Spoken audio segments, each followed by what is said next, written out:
Okay, today I'm going to give you all some pointers and some ideas and thoughts on your 20 to 25 minute. I have 25-minute up there. I meant to mention this last class, but you have a grace period for those of you that are just so nervous about getting to the 25-minute point. You do have a grace period, a buffer there from 20 to 25. So if you get it right at 20 or around about 20, I will not count off any points or whatever for getting it at 20. If you get it at 25, that would be great. Try not to get it any farther because mindful that we will have other students who will talk.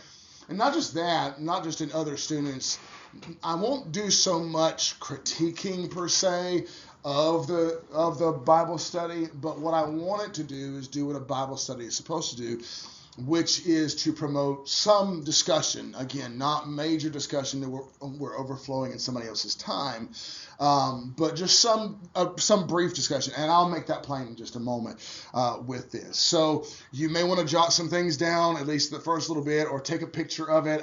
Either way, I don't care. As far as that's concerned. Let me remind everybody, just in case you don't know where you're at, we are in, I hit the button too hard, Romans chapter 8. Everybody knows where their verses are, right? Emmanuel, you have 1 through 8. Cassidy, you have 9 through 17. Cassie, you have 18 through 25. Ian, you have 26 through 30, and then Andrea has 31 through 39. I can't, when I'm recording like this, I can't go back on it. So anyway, so you guys have that. All right. So the next thing is then the manuscript. Remember, the manuscript is, of course, the writing that you have to do for this. So when we're talking about manuscript, we're talking about 12 to 14 point font. I will allow you to do 14. Normally, if it's for a strict research paper, it would be 12 because that's the standard collegiate, kind of thing. But since this is a manuscript for a Bible study, if it helps you to have bigger font to see, then please, by all means, use bigger font there. 2 copies, as with the study, 2 copies need to be made. They need to be printed out and ready to go October the 17th. Even if you don't think, like, for instance, what, Cassie, you're down the road, Ian, you're down the road, Andrea would be down a little bit. Even if you don't think you're going to make it to talk on October 17th, all of that, the manuscripts need to be turned in October 17th. 1 copy needs to get to me so that I can look over it and everything, do what I need to do as far as the manuscript is concerned, okay? Even if you're not going to talk that day. And chances are we'll at least have 2, maybe 3 people to talk that day. So Emmanuel, yours definitely needs to be ready, and Cassidy, yours definitely needs to be ready, and possibly, but everybody's you need to be ready to go just in case we, breeze through this faster than what we're breezing through it, okay? You need to cite at least, and I should have had that highlighted, at least 3 outside sources. We're talking about credible books, commentaries, theologians that deal with Romans in particular. You can use like Bible Dictionary. I will allow you to do stuff like Bible Hub. Are you guys familiar with some of the online stuff like BibleHub.com, Blue Letter Bible, things like that? You know my policy, no what? No wiki stuff, right? But Bible Hub, Blue Letter, another great resource online if you're looking for some old dead guys is ccel I think it's org, which is you'll find Calvin commentaries, you'll find Spurgeon stuff, you'll find all kinds of stuff from old dead guys on various things. And it's real easy to navigate to. I usually go to that website and I go to authors. And then because I know which author I'm looking for, that's the easiest thing. The search engine is not that. If you type in Romans 8, you're going to find everything from Bibles to all kinds of other stuff. I go to, like, if I'm going to look for authors, I'm going to look for Spurgeon or Calvin or stuff like that. And Calvin's got a commentary on Romans 8, that kind of thing. So if you're doing that, then that would be the best thing to go there. So I will allow that as far as credible commentaries, credible books and theologians on various passages. Not that I expect you necessarily to go too deep in theology. Ian, I'm thinking about you. Too deep in theology. But there are some, it's Romans, right? It's Romans 8. There are some theological concepts that you got to deal with in Romans 8. So you may need some help in dealing with some of those concepts, okay? Also, you have a vast, wonderful library downstairs that you may get resources from as well. If you're a public library, I know that Greenville Library has great resources in what area are we looking at? Does anybody know their Dewey Decimal System? What area are we looking at? I'd say nonfiction. It's nonfiction. Good. All right, it's nonfiction. Religious studies. Okay, you could do really, and the nice thing about Greenville Library, if you're going to Greenville Library, is you can just type in their search engine and they'll point you to it. Just for reference, future reference, 200s is what's called the religion section. So it is there that you will find Christianity stuff, as well as be careful what you're looking for, as looking on the internet, that you're not finding Buddhist commentaries on Romans 8. Not that I would think that there would be any Buddhist commentaries or Muslim commentaries on Romans 8, but just be careful what you're looking for there. But the 200s are the religious section, and so you will surely find commentaries and theological works, especially in the Greenville Library. I know, I've looked, I've been there. In that. But you also have a large 200 section. In fact, most of our library downstairs is made up of 200 section because of we're a Christian college. I think we are. Hope we are. Right? So those are resources that you can use as far as commentaries are concerned. What kind of commentaries are you looking for? What kind of commentaries would you want to use? Do I need something that's going to kind of help me do an application? Not really, right?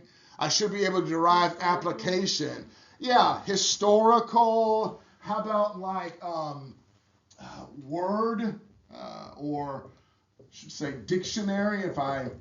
Dictionary. Word or dictionary commentaries, sometimes called exegetical commentaries, things like that. Something that's going to help me to define what a passage is saying, right? So that, for instance, when, for example, in verse 1, Emmanuel, when it says, there is therefore now no condemnation for those who are in Christ Jesus.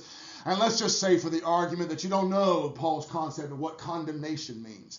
Then you may want to look up either a Bible dictionary or an exegetical commentary and find out what that word means, unless you know Greek. You find out what that word means as far as that's concerned. Does everybody get that concept? Your applicational stuff, because we're not worried necessarily so much about application in this Bible study. Leave that alone. And listen, I love Spurgeon to death, but Spurgeon can be highly applicational at times.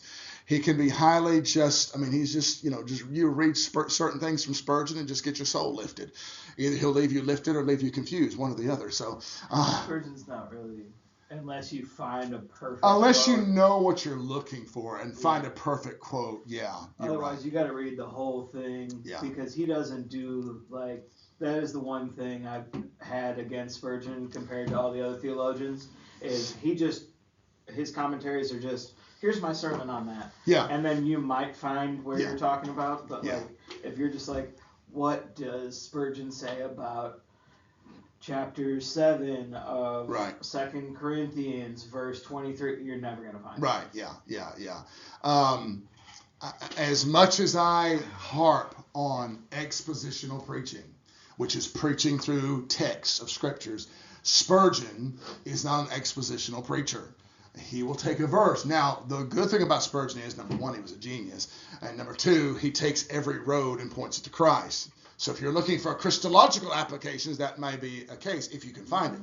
But yeah, he's not an exposition. You're not going to be able to find a particular text on that, okay? But Calvin would be a good place to look. Others would be a good place. Some more modern commentaries, again, down in the library would be a good place to look at those kind of things, right?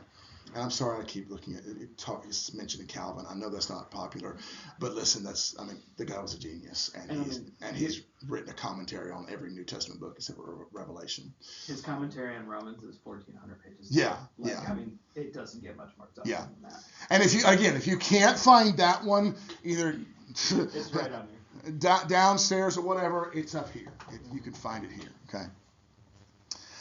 If you're going to use illustrations, and I don't mind if you use brief illustrations, they need to be biblical or they need to be tightly riveted to the word. In other words, I could use, and I may use one in a moment, an illustration, but it needs to be pointed back to the text as quickly as you. Same thing in gospel preaching. Same thing we've talked about in other things.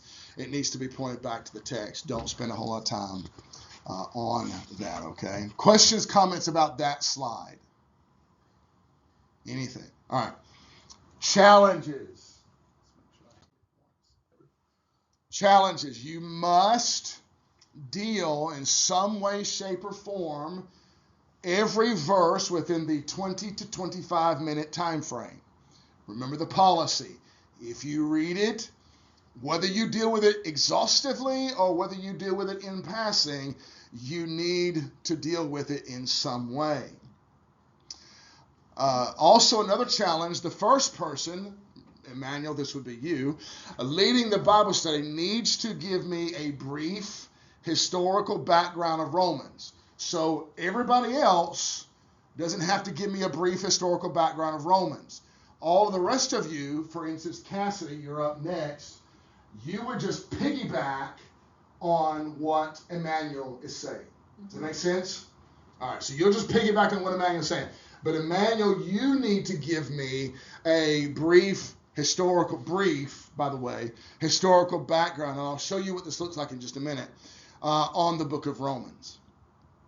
In other words, it's written by Paul. He's writing it to who?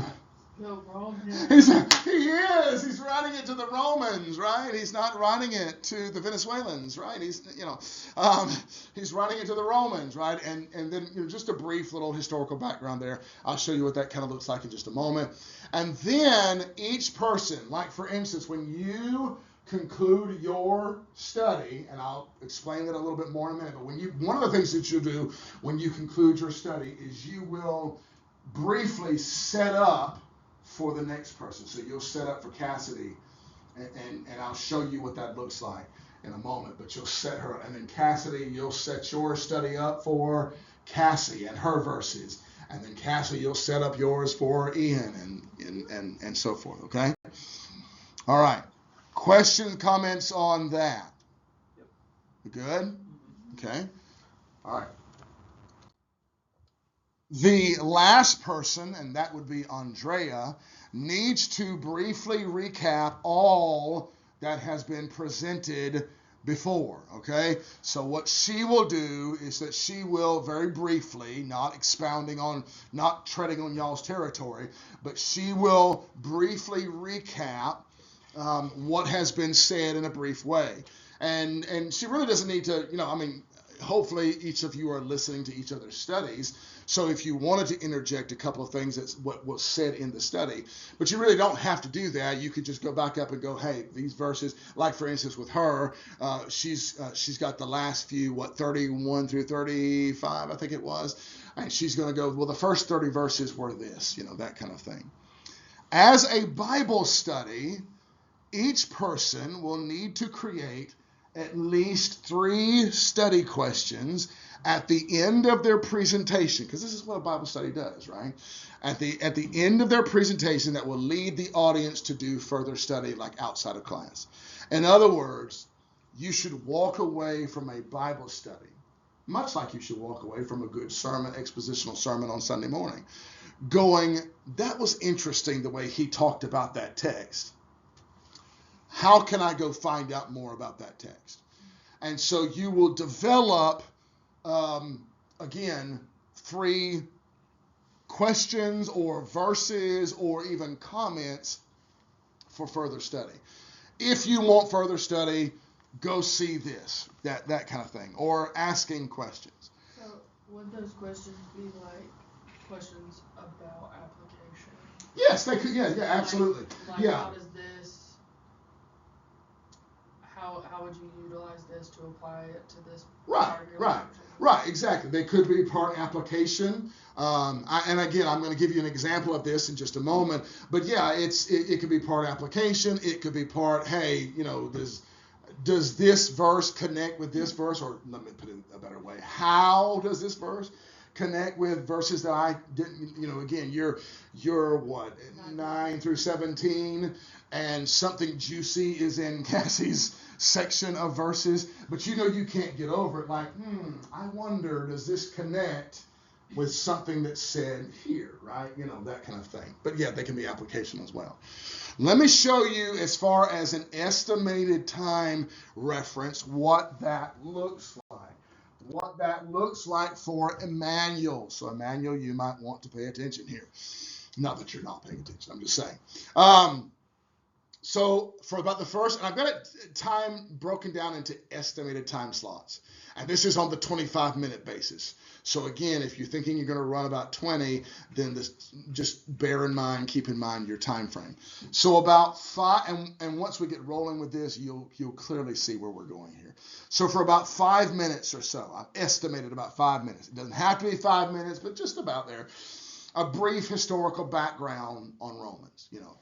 Where is this at? Why is he writing this? Who is he writing it to? And then you will, for the following 15 minutes, expound on verses 1 through 8. You will be in the text. You'll deal with the text. Then in the last 5 minutes, you'll set the next person up for theirs. In other words, you'll kind of hint at some things. And this can be done in a combination of ways. You can either deliberately say that, or you can put them in the concept of the further study questions and verses. Like, something in verse 6 or 7 or 8 connects with what Cassidy's dealing with, and so further study, in other words, create some questions that'll make me want to continue studying Romans, continue studying that passage. All right, so what does this look like for Cassidy then? Cassidy is going to briefly, for the 5 minutes, just reflect on 1 through 8. In other words, this is what we've seen here, right? And this is how this now plays into 9 through 17. And for the next 15 minutes, you'll expound upon it. You'll set up Cassie Joe, and you can either do that by, again, deliberately making statements, or you can include that into your study questions of application, so forth and so on. You getting the picture now? So therefore, Cassie, what are you going to do? Cassie, my best. Do what now? My best. You're going to do your best, absolutely. Cassie is going to reflect on the previous verses, right? 9 through 17, just for about 5 minutes. Then expound upon your verses for 15. Set up the next person. Give study questions or verses. Ian, so what are you going to do? We're going to talk about predestination and election. I'll shout with you, but just... All right, so you're going to, for 5 minutes, kind of reflect on 18 through 25, and then you will deal with all of those wonderful, juicy things in 26 through 30, and for 15 minutes, and then set up the next person, study questions, and then lastly is Andrea. And she'll do the same thing. She'll reflect, and she has a little bit... We threw her under the bus a little bit, okay? She has to reflect a little bit on 26 through 30, and really all of it, honestly, reflect a little bit on what's been said in Romans 8, and then expound upon hers in 31 through 39, and then briefly summarize Romans 8, and then conclude us with some study questions. Questions, comments on anything of what this looks like? Yes. If you go to the Christian Material Library and you click on Calvin's commentary of Romans, it's pages 275 through 331 for chapter 8. Okay, cool, good. I have a question. Yes. And this is not directed towards anyone. I'm just curious.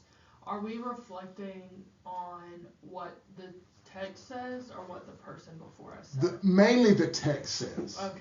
Mainly the text says. In other words, you don't have to be I would like you to sit there and listen to the previous person. Right. But you don't have to comment on something unless something that he says really intrigues you, right, and you want to just. But your recap is basically of those. It's kind of like the whole historical context thing. You're paying attention to what the verse is before the verses are before, and so you're more so just briefly recapping on verses 1 through 8, more so than what you are on his text. So we're not creating like points and stuff. We're just. No, I mean you can outline it, like if you want to outline a sermon or whatever, you can. But if you just want to walk us straight through the text, that's fine as well. I didn't know if you wanted definitive like breaks. And, okay.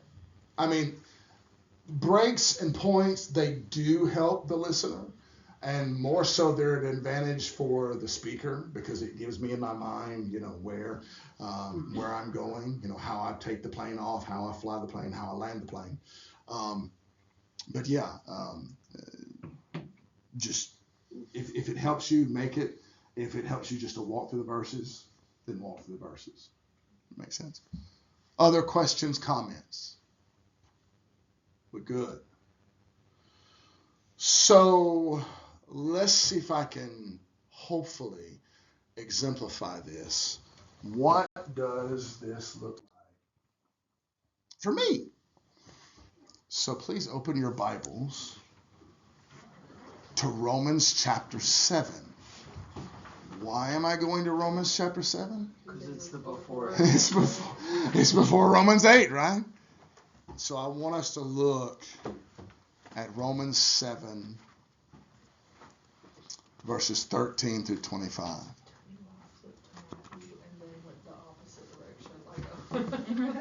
Like I was in Matthew, sure, and then I was like, oh, let me. Just kidding, I don't know the Bible. Yeah, exactly. Romans 7, 13 through 25. And I'll be reading from the ESV. I have actually the New American here, but I forgot I had actually put the verses of the ESV in my notes. So I'll read from the ESV, all right? It's interesting. Our church has made a decision come Advent to switch over translations from, and I think he mentioned that, right? Yep. I think he may have mentioned that, from the ESV to the New American Standard. 95 version. The 95 version, yes. No, you can use 2012 one. It's kind of interesting. Anyway, all right, that was free. All right, so let's look at this. 13 through 25.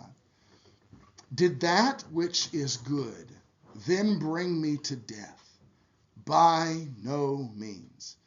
It was sin producing death in me through what is good, in order that sin might be shown to be sin, and through the commandment might become sinful beyond measure. For we know that the law is spiritual, but I am of the flesh, sold under sin. I do not understand my own actions. For I do not do what I want, but I do the very thing I hate. Now, if I do what I do not want, I agree with the law that it is good. So now it is no longer I who do it, but sin that dwells within me. For I know that nothing good dwells in me, that is, in my flesh. For I have the desire to do what is right, but not the ability to carry it out.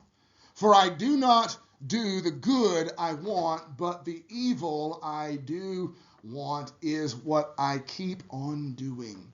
Now, if I do what I do not want, it is no longer I who do it, but sin that dwells within me. So I find it to be a law that when I want to do right, evil lies close at hand. For I delight in the law of God in my inner being, but I see in my members another law waging war against the law of my mind, making me captive to the law of sin that dwells in my members. Wretched man that I am, who will deliver me from this body of death?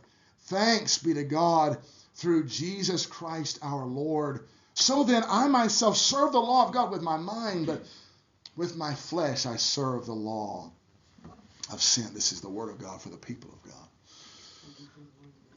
To say that this is one of the most important passages for the Christian is somewhat of an understatement. That every passage is important in Scripture, but certainly this is a passage for the Christian who struggles with sin. That, like 1 John, if you've ever read 1 John, it deals with the relationship between sin and the Christian. And already, if you understand either the text that I'm dealing with or the text of 1 John, then you know how I'm going to interpret it, because what's interesting in this is if you will turn to any commentary, you'll find there are various views on whether or not Paul is speaking pre-conversion, in other words, before he got saved, or post-conversion, after he got saved. And of course, the way I'm reading this is that this is after his conversion. He's already made the arguments. If you know and follow the logic of Romans, then you know he's already made the arguments of sin and the corruption of sin. And then in chapter 4, justification by faith for Old Testament saints. And then in chapter 5, justification by grace through faith for New Testament saints. And then chapter 6 is sanctification of the Spirit. And then here in chapter 7, he then still says, even though I'm sanctified, even though I am still, following Christ, there's this struggle, there's this war, there's this. And many people have argued that Paul was explaining his life before being saved by grace. And again, it's my opinion that the surrounding context seems to describe the relationship of Paul as a Christian, as a believer, and his struggle with sin. A guy by the name of Robert Mounce says this. He says the question that has plagued commentators for centuries is whether in this latter section of Romans 7 Paul was describing his experience before or after conversion. This is from the New American Commentary on page 166. Again, when we need to look at all of the moving parts. In other words, when you study Scripture, and we've talked about this before, you're looking at what's before, what's after. We need to look at all the moving parts. Imagine if you were cooking on a stove and you had all the eyes on the stove filled. You're making sure that you're not burning whatever's on the back burner, and you're paying attention to it, and you're shuffling things around, and things are either hot or cold or whatever. We need to be able to pay attention to all of the things that are in mind of this. That number one, the struggle in our text is real for the Christian. I don't know if you have ever experienced this or not. Let me help you, because as a 45-year-old guy who's been a Christian for a while now, I have experienced this. Even in the Pentecostal Holiness Church, I'm up behind the pulpit preaching sanctification and holiness and God working in us, and then I would go home and kick the cat, yell at the dog, whatever, get angry. And so there are questions that we ask, right? There are things that and that's just a mild version. There are things that we ask, like, for instance, how do I know if I've messed up too bad or gone too far in sin? Have I reached a point of no return? And if you're a Christian and you are sincerely asking those questions, then you can be assured that you haven't gone too far, because you are aware of the struggle. And what I'm concerned with is I'm concerned with the super Christians who are not concerned with repentance and the confessing of sins, and they think to themselves, well, I've got sin mastered, and I need to move on to the deeper things of God, like casting out devils and having dreams and visions and prophesying. The awareness of sin and its effects upon the Christian is something that we do not graduate from. It is the very reason we need the grace of God and a continual walk in sanctification in the Holy Spirit, right? Look at a few verses, if you will. And by the way, in your Bible study, since we're in a Bible study, it's good to draw your audience into the verses that you're dealing with. Now, I'll have them on the screen, but you guys will have Bibles before you. But look at a few verses. If you'll pay attention to a few verses here, Paul is aware of the struggle of sin. For example, in verses 12 through 13, he says the law is holy, the commandment is holy and righteous and good, and did that which is good bring me to death? He says it again in verse 14, right? For we know that the law is spiritual. In verse 16, he says, I agree with the law that it is good. In verse 22, I delight in the law of God. These verses, and again, this is why I make the argument that he's a Christian here who's struggling with sin. Because these verses testify that the law is holy and righteous and good. It's as if the psalmist, what's the biggest psalm that talks about the word of God, the law of God? What's that psalm? Yeah, it's Psalm 119, right? It's Psalm 119 where the psalmist says in the section, oh, how I love your law. It is my meditation day and night. Your commandment makes me wiser than my enemies. I have more understanding than all of my teachers. I understand more than the aged. I hold back my feet from every evil way. I do not turn aside from your rules. How sweet are your words to my taste. They are sweeter than honey to my mouth. Could you not see the Apostle Paul quoting this psalm? In fact, he just about does it in these verses. Oh, his law is spiritual. It is good. It is righteous. So what's the problem, Paul? If the law is spiritual and good and righteous, then what's the problem? Well, look at the text. He says in verse 7 through 10 in Romans 7, what shall we say then? That the law is sin? By no means. And by the way, this Greek term meganoita is the strongest negative that Paul could say. It's almost like saying, may it never come into existence. He says, but sin, seeing an opportunity through the commandment, produced in me all kinds of covetousness, that the very commandment that promised life proved to be death. I could see the Apostle Paul not only rejoicing about the law of God, but at times weeping bitterly and crying over the struggle of feeling inadequate to measure up to the demands of the law.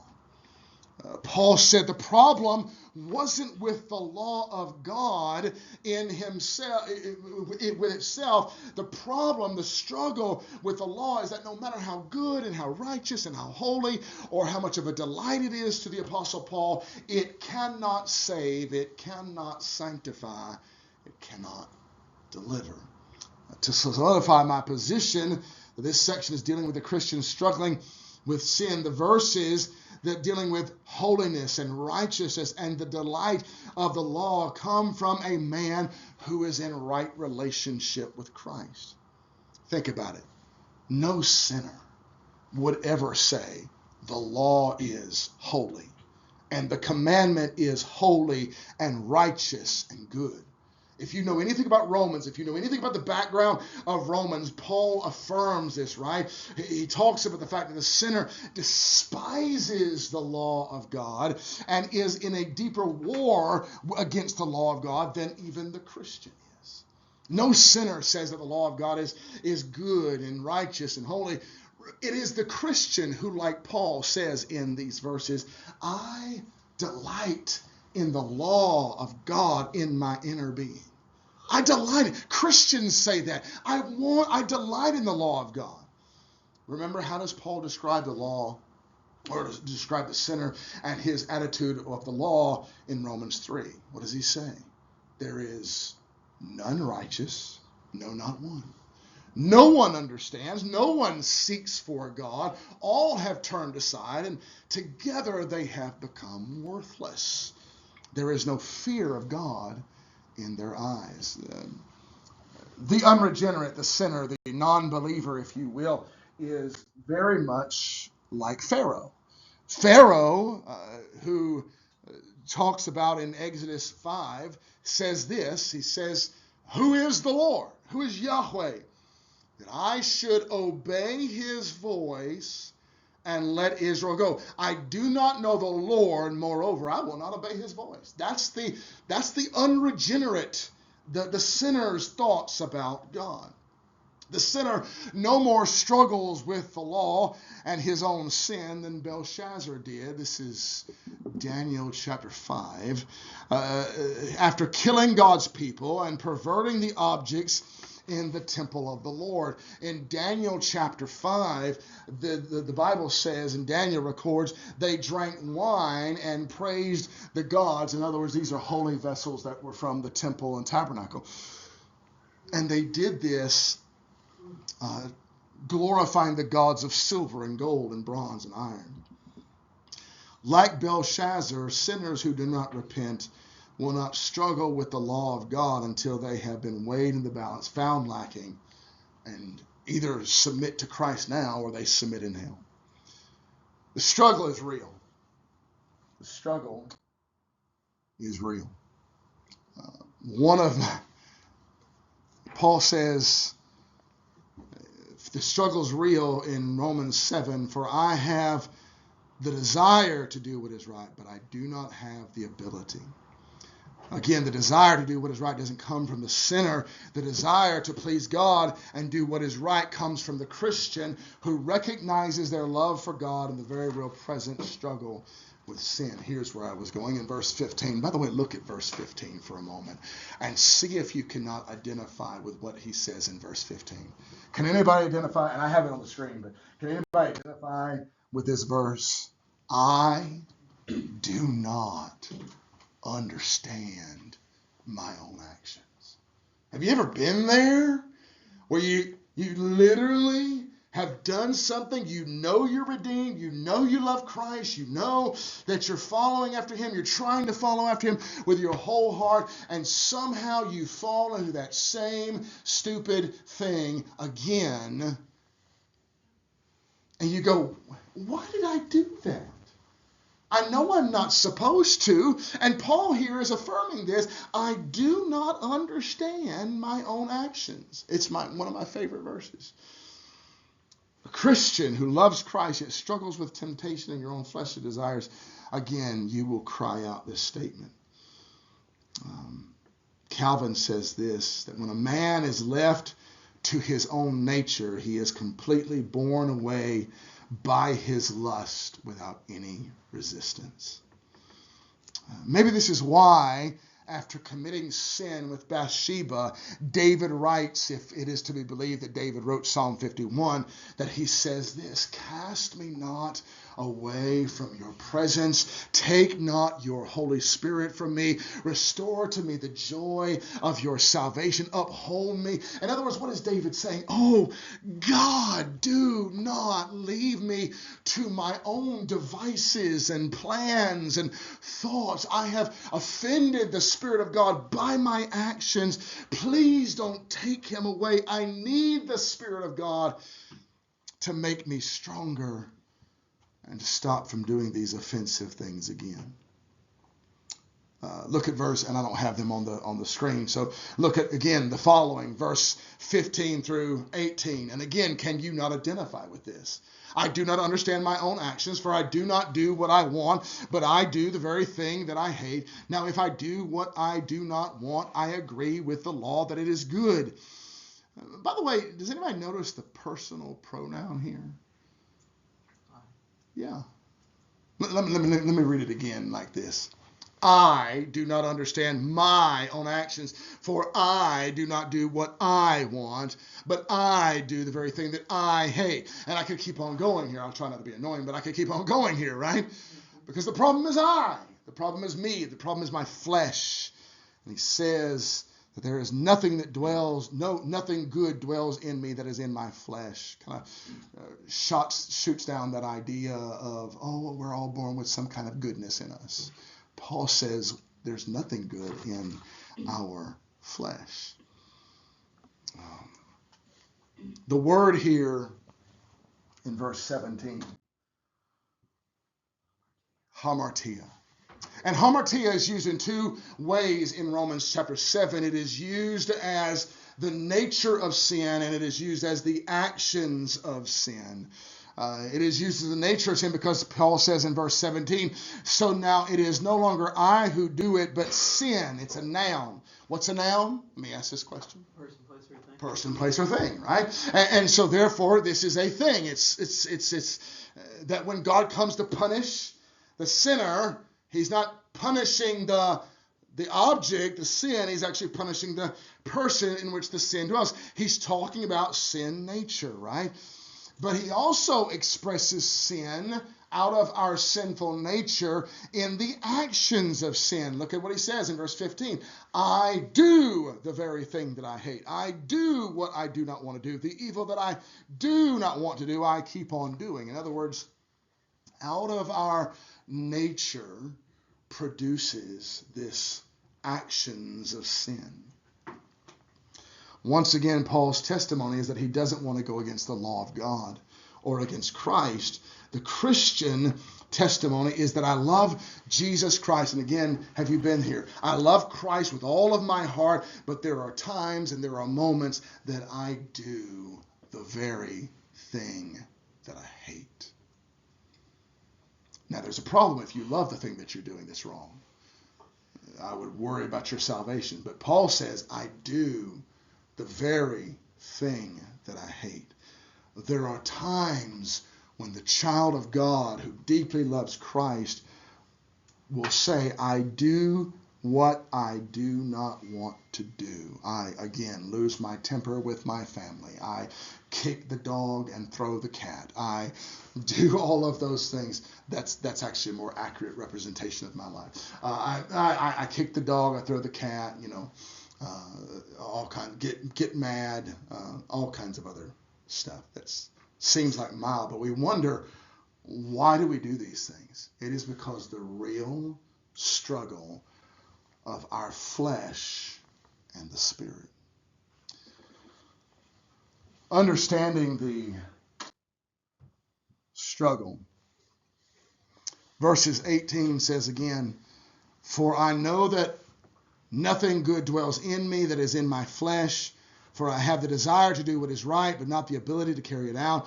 Now if I do not do what I want, it is no longer I, but sin that dwells in me. That the Christian utterly and earnestly desires to serve God and truly love God with all of his heart, mind, and strength. But Paul recognizes the struggle. Puritan theologian John Owen says this, there may be doubtless times of wonderful success by the Spirit and grace of Christ, and such a great victory that a man almost has constant triumph over it. But there is the utter killing and destruction of it that we cannot expect in this life. In other words, hopefully, as you grow in Christ, there are more moments of joy and triumph and victory over sin, but do not expect to be rid of sin until we are in heaven with Christ. That's what Owens is saying. And that's what Paul is saying as well, is that the struggle is actually real to the point that he concludes in 24 and 25. Wretched man that I am. In fact, that's the next slide. Wretched man that I am. Who will deliver me from this body of death?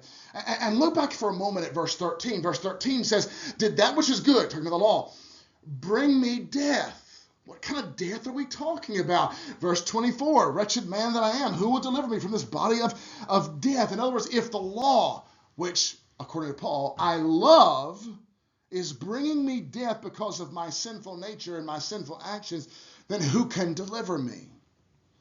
And he concludes by saying this, and he almost kind of leaves you, Emmanuel, with a cliffhanger to set you up for what's coming next. He says, thanks be to God through Jesus Christ our Lord. He's the one who gives me the victory. So then I serve myself, the law of God, with my mind, but with my flesh I serve the law of sin.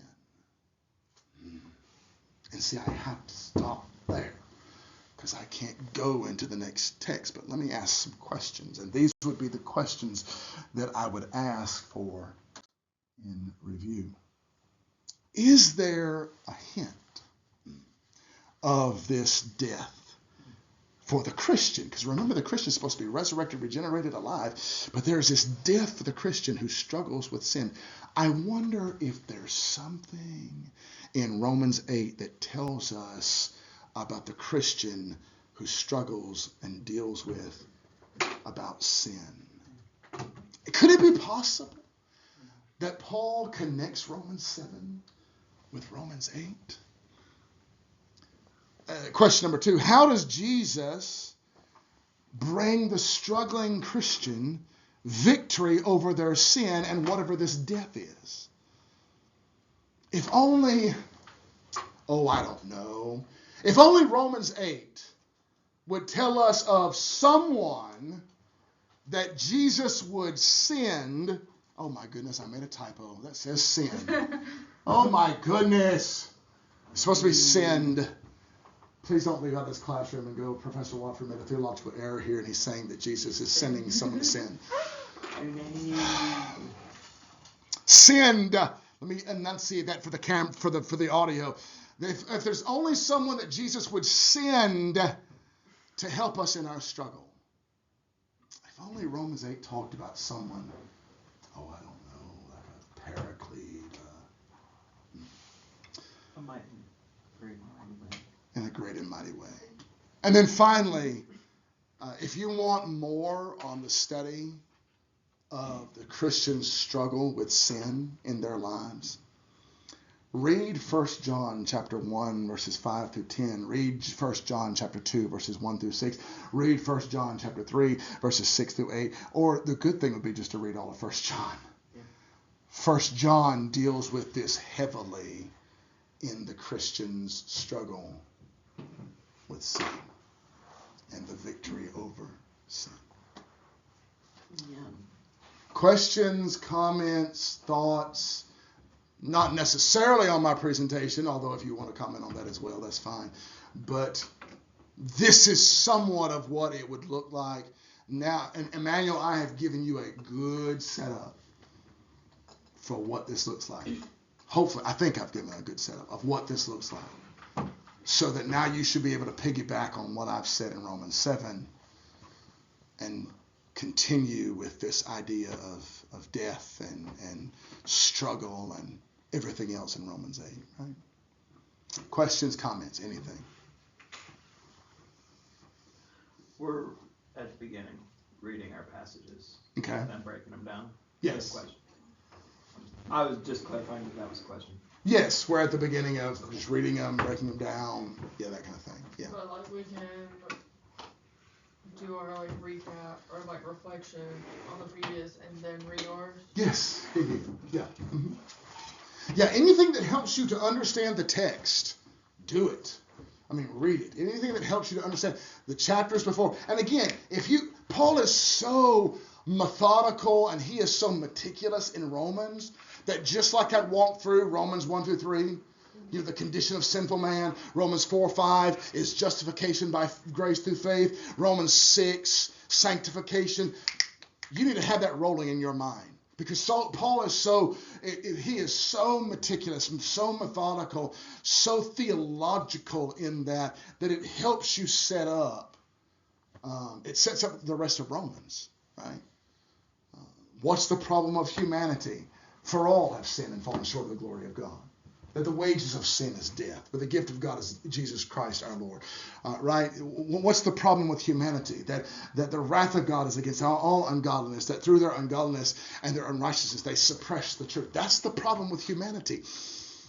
What is needed? We need to be justified by grace through faith in Jesus Christ. Paul deals with this in Romans 5. Therefore, since we are justified by faith, we have peace with God and access into God. Right? How does the Christian continue? Romans chapter 6. Do you see where I'm going with this? It helps you to connect the dots. Right? Other questions, comments, anything else? Okay. Guys, that's all I've got for today. I hope that what I have said helps you with your 25-minute Bible study. And I hope in a very real way that my presentation of Romans chapter 7 helps you also in your Christian life. Because if you're a Christian and you say you don't struggle with sin, John calls you a liar. And that's all I'll say about that.